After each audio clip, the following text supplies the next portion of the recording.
Hey, are you a business owner, entrepreneur, or professional? If so, we want you to apply to be a featured guest on our show. My name is Adam Torres, and I host the Mission Matters series of podcasts. I've recorded over 3,000 episodes, and we are just getting started. How do you know if you'd be a good guest to be on the show? Well, only one way to find out, and that's to apply, but I'm going to let you in on a little secret. We want guests that have a story to tell, guests with a brand, a product, or a service that can benefit my audience of listeners. If this sounds like you, go to missionmatters.com and click on Be Our Guest to Apply. I'd love to talk to you and get to know more about your story. Again, head on over to missionmatters.com and click on Be Our Guest to Apply.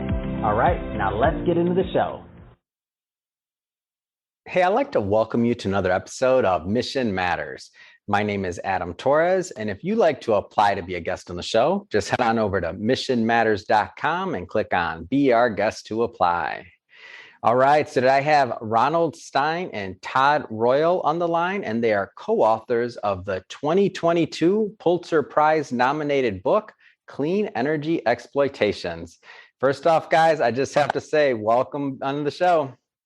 Adam, glad to be on board. Glad to be here. Thank you, Adam. All right. So first off, Ronald, we've worked together before, and we've been on the show. For people that have been following for a long time, they may remember some of our previous interview and work together. So first off, man, it's just great to reconnect from you. I believe you're out in Vegas today, right? Big conference in Las Vegas, yes. Awesome. And looking forward also to getting to learn more about you, Todd. I've heard about you in the past.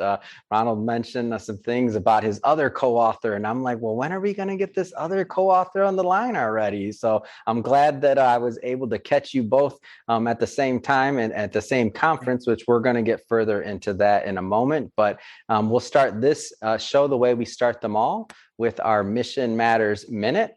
So at Mission Matters, our goal is to amplify the stories of entrepreneurs, experts, and individuals that have really a mission to share. So that's what we do here today. What mission matters to the two of you? Energy literacy is what matters to us because energy is very complicated, but we try and do our up-to-date articles in our books in layman's terms. We want to basically get everybody to the point they can feel comfortable talking about energy literacy at the dinner table. Yeah. For me as well, besides energy literacy, is billions of people in the world currently do not have electricity. 2 billion people have no access to electricity. The other 2 billion don't even barely have enough that would power a refrigerator, let's say in the United States or Europe. Pointedly, 600 million in Africa have no electricity. So for me, the mission that matters is that in my lifetime, I want to see those billions of people have the exact same reliable and resilient electricity that all of us currently have. Man, love bringing mission-based individuals and organizations on the line, really to share why they do what they do and, what gets them going every day. So I think the obvious here is you've co-authored, 3 books together. So, I've co-authored books with individuals, but never 3. And I'm like, first off, you got to really like each other and have an aligned mission, obviously. Mm-hmm. But other than that, let's start from the beginning. Like, how did you two meet and really get on this path of collaborating with each other?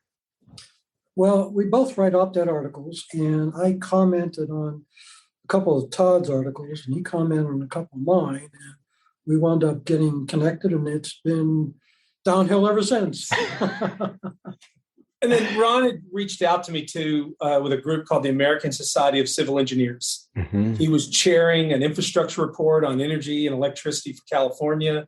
He calls me up, and I had to say, Ron, you do know I'm not an engineer, right? So I'm a guy with a public policy degree and an economics degree. So I'm civil, but I'm certainly not an engineer. So he said, would I come be a part of this? And then it really kind of branched out further, where then he said, okay, for the committee, Todd, why don't you be the person that looks into what it would take to build a new electrical grid for California? And we just worked really well together.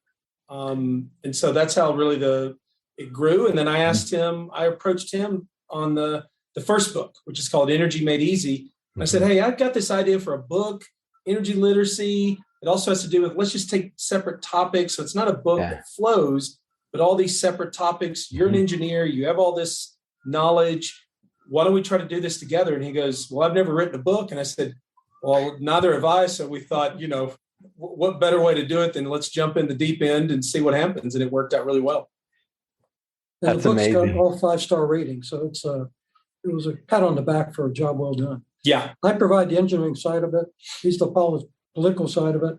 And between the two of it, we pretty much cover all bases of energy that's being covered in the press these days. Absolutely.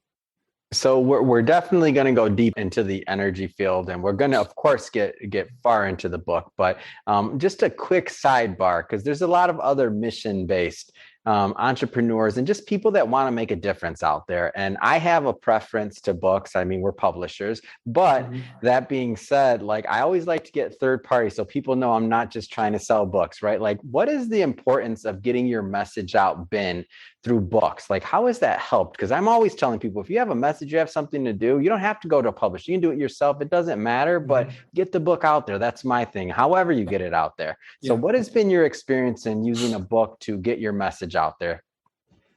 It's been very successful. The op-ed articles we write complement what goes in the book, and the book complements more op-ed articles. The latest book, Clean Energy Exploitations, yes, it's been nominated. We're really proud of that, for the Pulitzer Prize. I want to say it's not the literary that was nominated, because Todd and I are still trying to master the English language.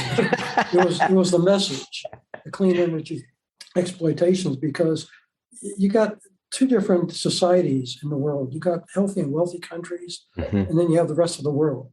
And interestingly, about 80% of the world, that's a big number because there's 80 billion people in the world. Well, 80%, which is more than 6 billion, they're living on less than, they can barely subsidize themselves out of a paper bag. And then you've got the healthy and wealthy countries that are going green and getting all the press. And the book's message is, we are, to get the exotic minerals and metals to support wind and solar and EV batteries.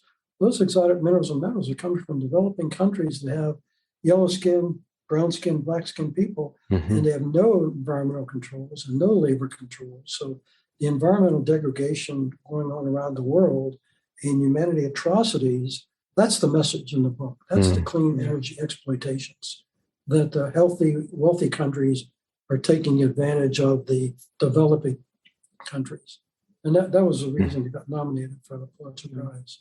And, with a book too, Adam, is that you can go so much deeper than saying, okay, I'm getting something published in a magazine, or a newspaper that's 750 words. Sometimes now they're 500 words. At most, you'll get 1,000 words. We're looking at doing a book that's got hundreds of pages. We source the heck out of this. I think there's over 900 sources in this book alone. So you can factually look at somebody and go, here's what's going on. Here's what's going on with dark-skinned people, that they are being exploited. So what a book allows you to do is go, okay, here's energy literacy. And then our second book, well, it's called Just Green Electricity. So here's what's going to happen to an electrical grid if you just use these renewables. And now we're going to get into the people story. Now we're going to tell you about people that look like the cover of this book. Children, people that can't defend themselves. I always looked at this really saying, what is the mission of going, we are trying to give a voice to the voiceless. We are trying to give a defense to the defenseless, that they deserve the exact same shot that all of us deserve. When we went through our industrial revolution, which was a coal plant, a natural gas-fired plant, a nuclear plant, a car that runs on gasoline, houses that take oil, all the things that we get to be married, have children, go to school, live lives, travel, Vegas, baby, Vegas. That's where we are right now. Well, I had to go get on an airplane to get here. And what a book allows you to do is to deep dive into that as opposed to going 3 or 4 sentences. Well, we can give you 4 chapters on that. We can give you 120 pages, let's say, and then it's all heavily sourced. So it's whether, talking to somebody like you, Adam, let's say we're to, talking to academia, like Ron said, people around the kitchen, the kitchen table, or with everything going on right now about going green. And it makes people go, well, what does all that actually mean? And so then that's what a book allows you to do that you're not allowed to do just off an op-ed article, or frankly, even a speech before hundreds of people, which we both have had the opportunity to do. So a book really allows you to deep dive much better than the other avenues are fantastic, but there's nothing like a book. Love it. I appreciate that. And I tell people this all the time. And that's why I have to get that out whenever I have authors, especially authors that are doing multiple books, because it's not taking away from anything else. Social media, videos, as you mentioned, articles, blog posts, like all these different things, they all have their place. But books just have, people read them at home. They put them on their desk. They have them. They don't throw them away. They let other people use them, like things like that. Like, I think it just spreads the message long term. So I think this is awesome. Changing gears a little bit.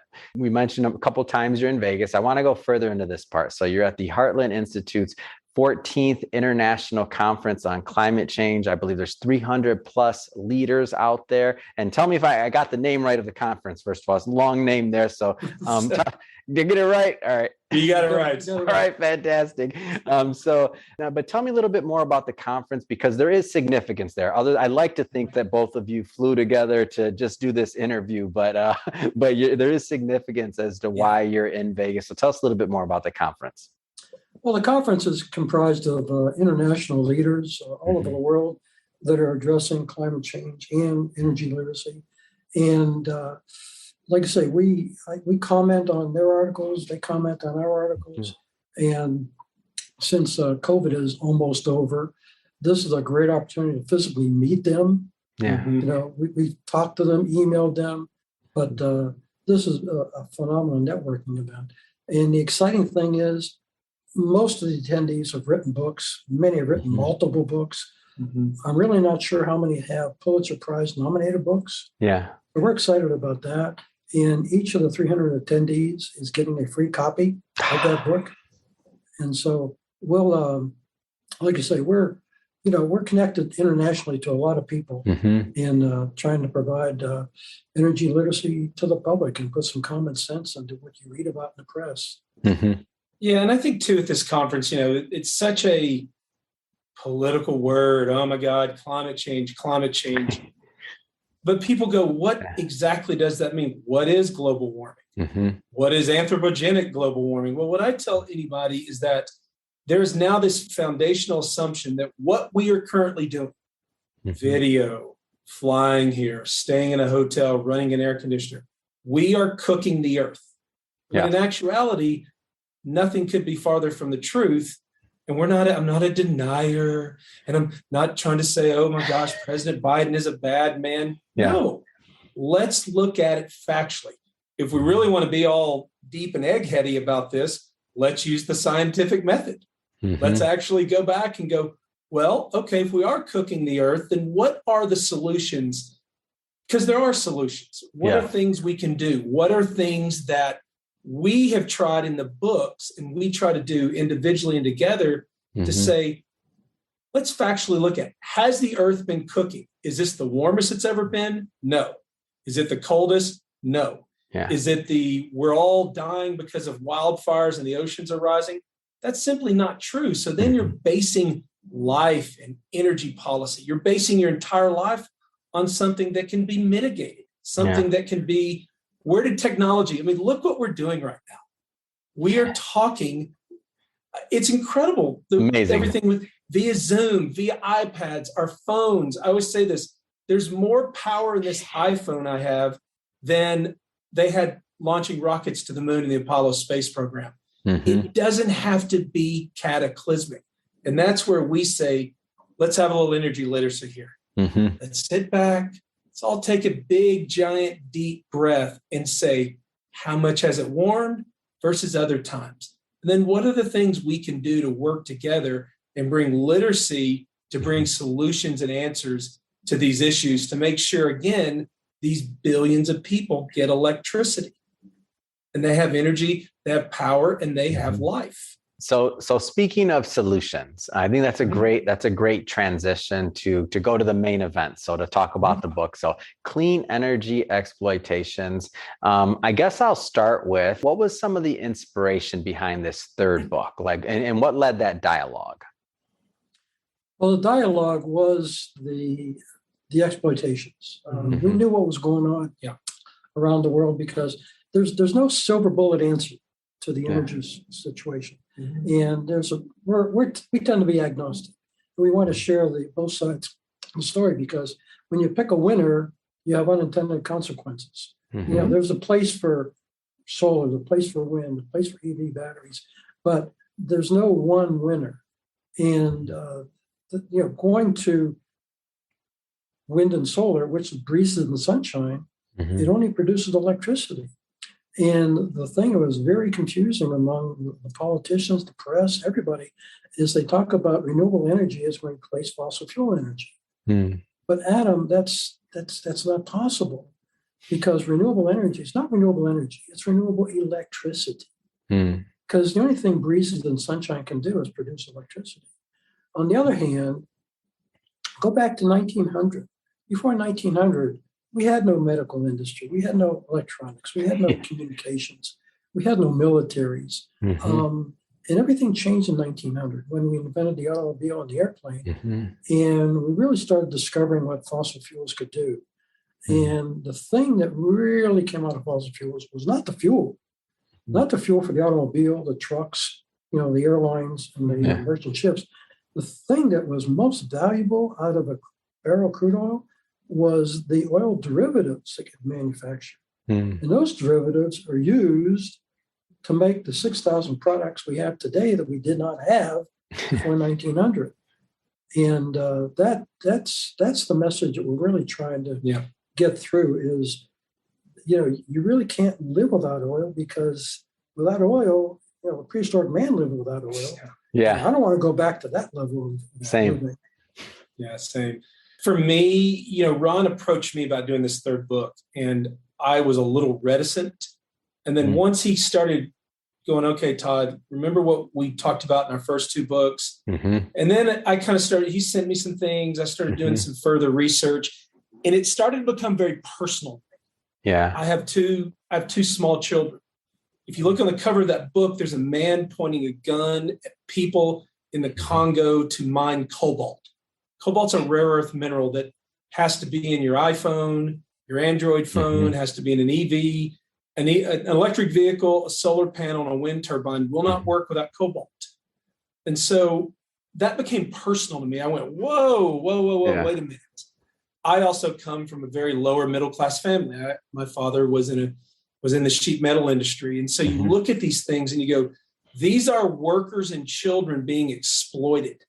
And what are they being exploited for? So a white male billionaire in the United States and Europe can get more taxpayer money. And then you go to the engineer side, and the engineer's looking at me going, Todd, it can't really work all the time because of these constraints. So it isn't my emotions here. It's the engineer going, hey, this isn't going to work. But then you bring in the emotion of going, well, wait a minute. I have a gun pointed at a small black child because you need a taxpayer subsidy for a solar farm in the middle of Virginia or Texas or France. It became very personal to me. And then, of course, once you start to see where you get all these rare earth and exotic minerals, it's places like China. It's places, the lithium triangle in South America. It's places like the Congo. And you look up and these people are they're being exploited. Yeah. And in many ways, I can remember growing up, my father being laid off, my father just wanting an extra quarter or dollar an hour. And it just became something for me where I felt like I had to write the book. And it was also the hardest thing that I've ever had to write. Every word seemed to be agonizing because the more and more I got into this, the more and more you're going, like Ron said earlier, people that are black, brown, and yellow, they are being exploited. And in many ways, we are returning to a colonial time where we're going to take all of your rare earth and minerals.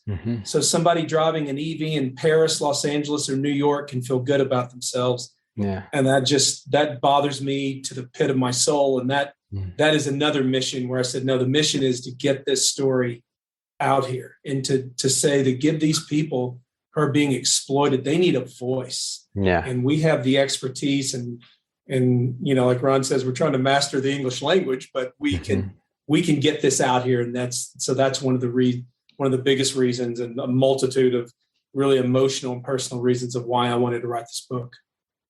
Adam, one other thing. I was playing golf a couple months ago, and the three guys I was playing with all had EVs. About the fourth hole, if I had an EV, and I said no, and I would never have one. And they looked at me and says, "Why not?" And I said, "For ethical reasons." Wow. Because I know where the battery came from. Yeah. Yeah. And if I can add to same thing, I've got a dear friend with a Tesla. It's a sedan and it drives incredible. And it's rated the number one high performance sedan in the world. And he goes, "Oh man, don't you love this? And don't you want this?" And I said, "No." And I said, because unfortunately, the battery that's underneath here, which weighs over 1,000 pounds, has no way to be recycled. I said, this is a blood mineral. You have blood. This is a blood battery right now. And we talked about that in the book where we said, there was blood diamonds, the Leonardo DiCaprio movie. Well, we have proved in this book, these are blood minerals. And so until you can clean up that supply chain, which the United States actually has that, there are laws in place that say we have to know not just where a diamond comes from, but all these rare earth exotic minerals that are needed for this quote unquote clean energy transition, that we're going like this. Well, I didn't see it.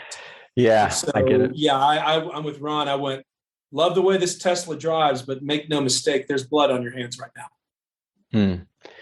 And that's one of the points that you make in the book when you get into blood minerals and that thought, and you think about like what that looks like. So I feel like another big thing of the book and getting this information out there is that like people don't know.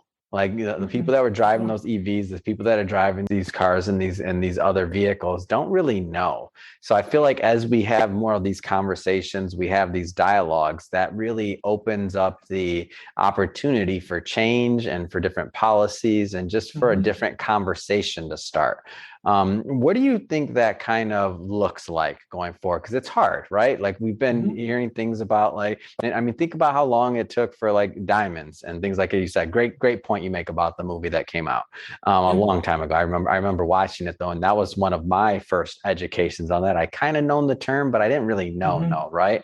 So like even just that change is different. But like when you think about as these batteries and these other things are becoming more and more mainstream and the marketing around them and the other things that are happening, right? So how does this conversation kind of change or start to change things? We know nothing happens immediately, right? But how does that begin? Well, as Todd mentioned, there are laws that require transparency, and it's not being transparent to the users. And the book was a way of trying to make it transparent. It's great to be nominated for Pulitzer Prize. I hope we make the final list. I hope we win, but I hope we win primarily for the reason to expose it, and to make it transparent to the public that if you're driving an EV or you're looking at a wind turbine or solar panel, this is where it's coming from. And that's the main mission. I want to win the Pulitzer Prize and get a pat on the back. But I think it would accelerate and bring it more to the public that this was a reason. That was a reason it was nominated, because of the message. So like I said, we're just trying to promote that message out there and let people know. And, like I say, if you're fine with, exploiting people, in developing countries, that's your decision. But we just want to let you know this is what it's taking to make your EV battery or your solar panel. And also too, Adam, there are more people. There are more people that are finally beginning to talk about this. People like Michael Schellenberger, Bjorn Lomborg, one of the founders of Greenpeace, Patrick Moore. But then you're also starting to see even mainstream places like the New York Times, Los Angeles Times, I think even Der Spiegel, Le Monde. I've seen things in the South China Post before, which is talking about what's going on in China right now. There's over 2 million Muslims that have been enslaved in the country. And they know that whatever they've been put in re-education camps, not unlike Jewish people back in Nazi Germany. And they are, incidentally, they're making solar panels. And it's known right now that pretty much any solar panel coming out of China, certainly the ones that are going to the European Union, have come from slave labor. People that have been forcibly taken from their homes based upon religious beliefs, based upon they would not bow down to the Chinese Communist Party. That's the reason you write this book. That's the reason you put this out there. This opens it up. And like you said, it's a long process. Yeah. What honestly will probably do it would be something like a Hollywood movie, a Bollywood movie, let's say a movie that came out of France or Great Britain that won international awards, or win something like the Cannes Film Festival, that would literally, instead of Blood Diamond, which again, I say was such a great movie, and he really highlighted that fact in the movie, you'd see something called, Blood Minerals, and you would really begin to look at it. And, Michael Moore did a documentary a little over a year ago called Planet of the Humans, where he excoriates wind turbines, solar panels, electric vehicles, and batteries at utility scale, batteries you put on electrical grid, for the very reasons that we're saying, that whether you're, of the Islamic faith over in China, whether you're just a little black child who happens to be born in the wrong part of the world in the Congo, you have blood on your hands. These are blood minerals. And so what you do, you hope the U.S. begins to enforce the laws that are in place. Like Ron said, California has those transparency laws. The United States has those transparency laws. Certainly the European Union does. And so if you're going to use this, then you need to know exactly where is this lithium, cobalt, neodymium, copper, zinc, and all the other rare earth exotic minerals that make this up. Where's this? Is it coming up from the barrel of a gun? Is it coming from an enslaved Muslim in China? Or is it coming from someone who has environmental controls and labor controls from the lithium mountain up in North Carolina? There's a real difference. That's coming from North Carolina or that's coming from China. So obviously this book, there's going to be two sides to this, and and the other side of it, obviously there's going to be, just like anything. What kind of response have you been receiving from this as you've gotten it out there? You've gotten the information into, people's hands that maybe didn't have it before. Like, what kind of responses have you been getting? More and more followers. That's for sure. Yeah. I figured. More complimentary comments. And I know when Todd and I do our op-eds, because we're so connected internationally, they're getting exposed probably to 500,000 people. And people have their networks that they're forwarding it off to. So we're slowly educating the populace. There's an old cliche, how you eat an elephant, one bite at a time. And how do you educate 8 billion people? Same thing, one at a time. And so that's our mission. There's been really two interesting responses, Adam. Number one, people that let's say are going to be more, they still want to use, fossil fuels. They're not as much in renewables. So you would go, they tend to be a little more your mindset. There's been almost a bit of a hostility. There's been people will look at the book and it's almost, they have a hard time believing it because this book is such an expose. So that's been a really interesting thing on my end, is having a pushback. This pushback of going, is it that bad? No. You're being inflammatory. The whole cover of the book, you're being inflammatory. You're inflammatory. And it's like, no, that's a photo and that's based off an Amnesty International report. So let's be real here. That's based off real research. A real positive part is that we've been contacted to possibly begin from a really good production team and director about beginning a whole podcast network based on this, where we would be filming podcasts and we would both begin to be doing our own shows separately and then even together. So there's been a real interesting, what I would call almost a cognitive dissonance. But then there's also been this incredible opportunity that we're currently working on that's come our way.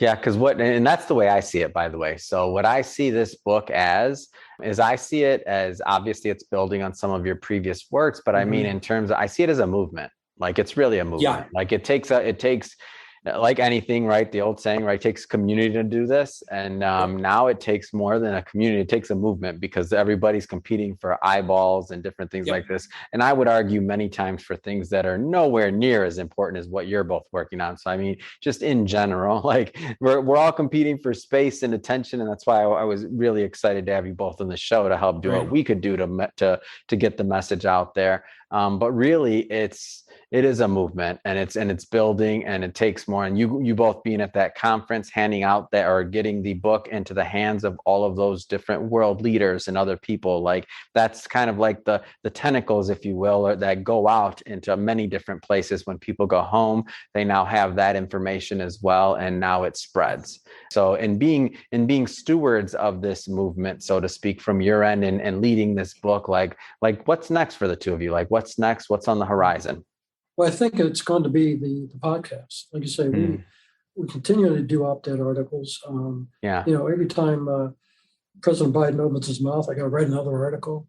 Every time California Governor Newsom opens his mouth, I got to write another article. Yeah. No, it's like I said, we're just trying to spread the word, and we believe the podcast is going to be a way to do it, because we really don't want to lecture. We want to have a conversation. Yeah.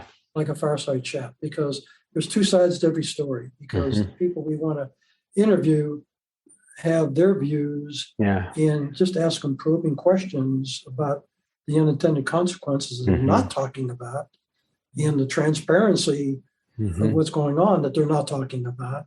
And so we just want to have a conversation, fireside chat, and it's all going to be geared around energy literacy. And hopefully the audience will be able to comprehend, because like I said, there's no silver bullet answers to these questions. You can't pick a winner.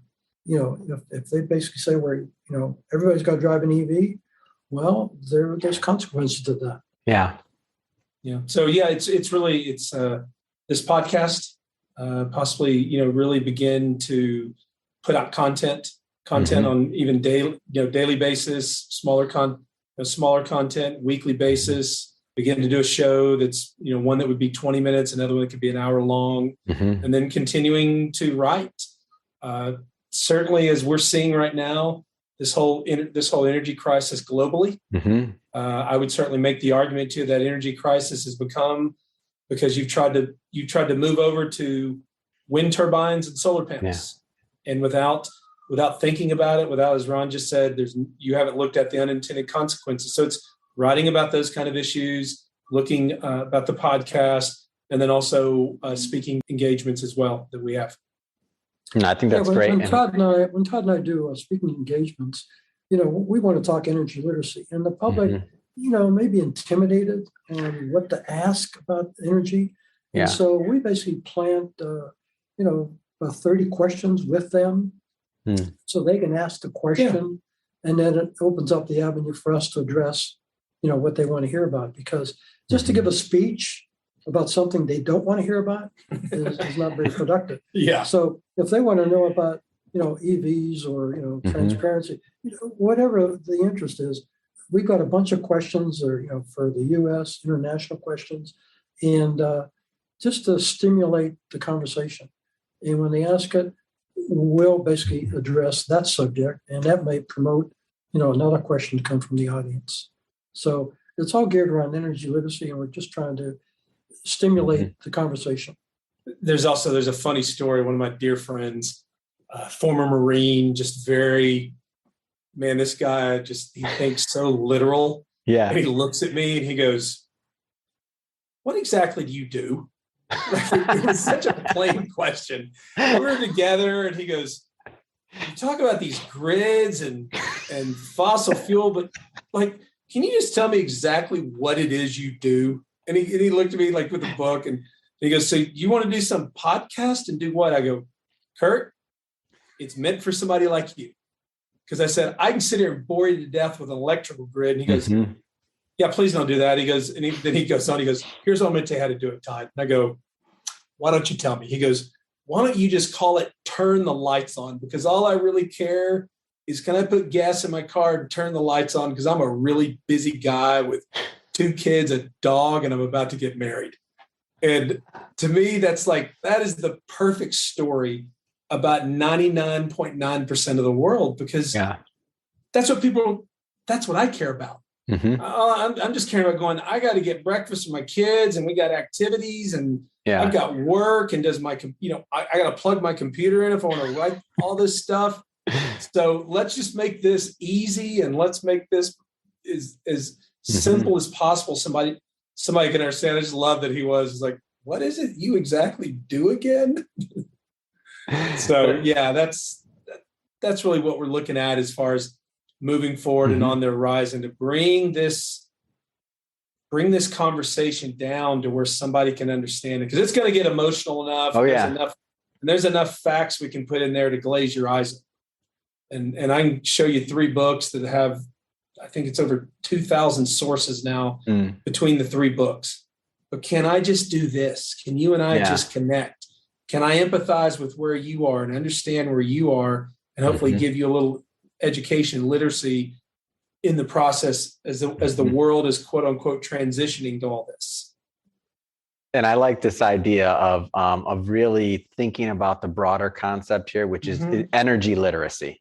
So a lot of things under that umbrella. This book focuses on one particular thing, but the whole idea of energy literacy, I feel like it just has opportunity. So meaning for whether it's through the school system or otherwise, like just like we think about the way when this interview was first proposed to me, and I was looking at the content and I was looking at things like looking a couple of levels deep, and I was thinking about it, and I'm like, okay, like at one point, financial literacy wasn't something that was really taught, just in general. Wasn't like you had to learn it yourself. Even the idea of a financial advisor or financial advisory thing, and I don't even think financial planning, that term wasn't even invented till like the 70s.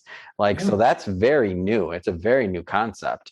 So the same way we think about, in my opinion, like that type of literacy and how important it is, what could be more important than energy literacy and learning about how to, because we all share this planet. I don't care what anybody says. That's the one thing we all share and we should all care about. We're all connected here this way. Yeah.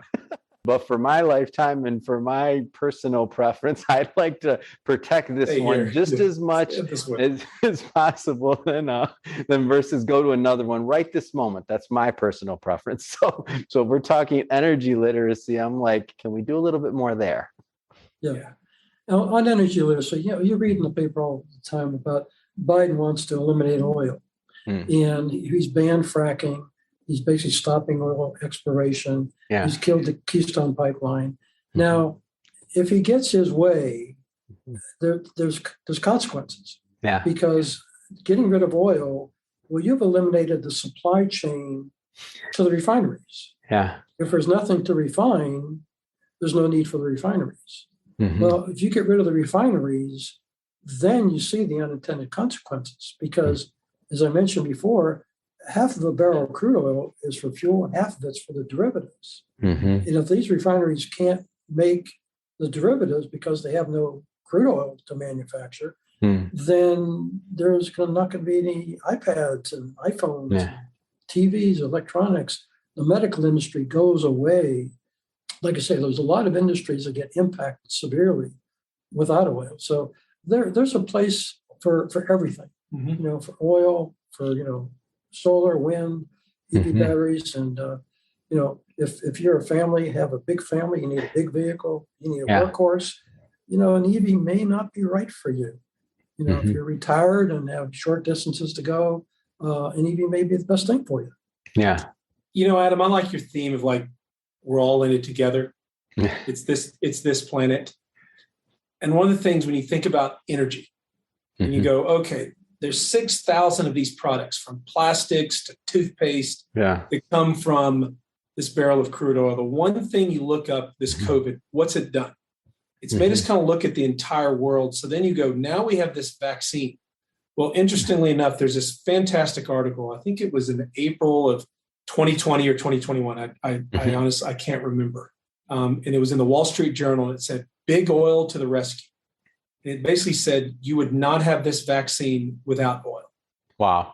And so when you really think about this whole concept of literacy, well, I look at it, and we've looked at it, and I would even say I'm connecting a lot of pieces here. When we think about this podcast, well, at one point we didn't have, let's say, an HGTV, this kind of home literacy.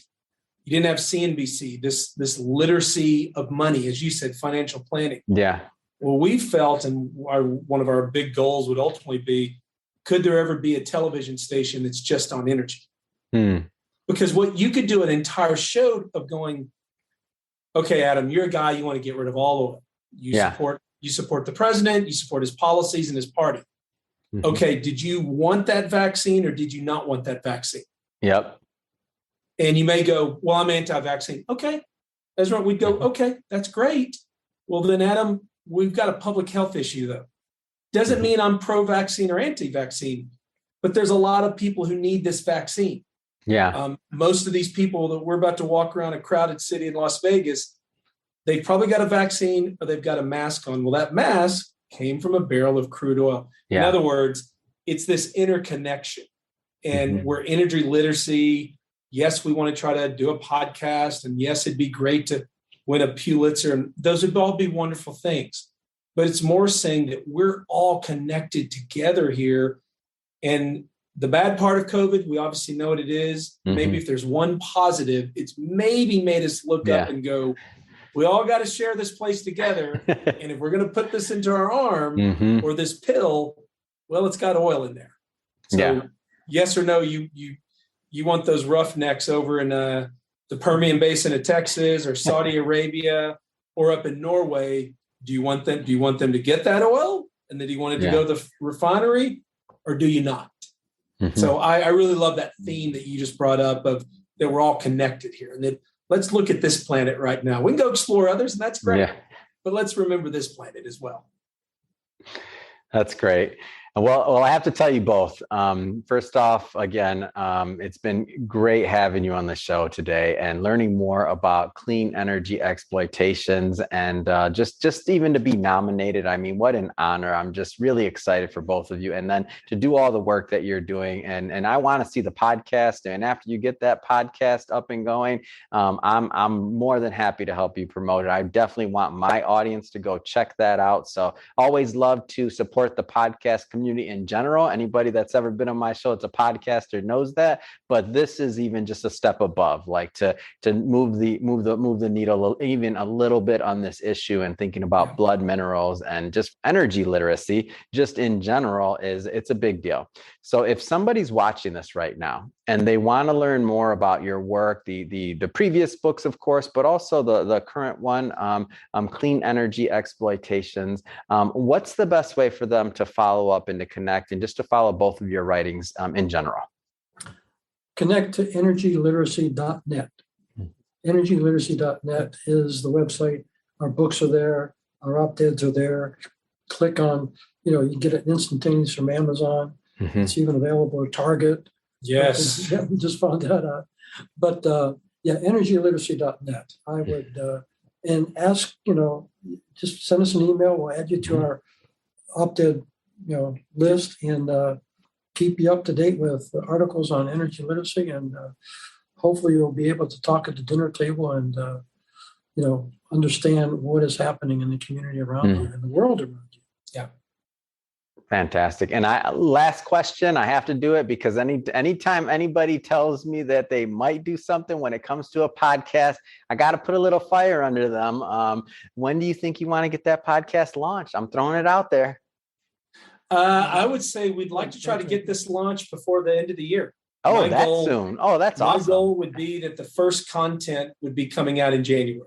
And then in addition to that, just to add, what I really want to begin to focus on within that podcast is this concept of these are blood minerals. That's something, I don't want to make it too heavy. Yeah. It is heavy though. It's okay. It's heavy. It is heavy. It needs to be said.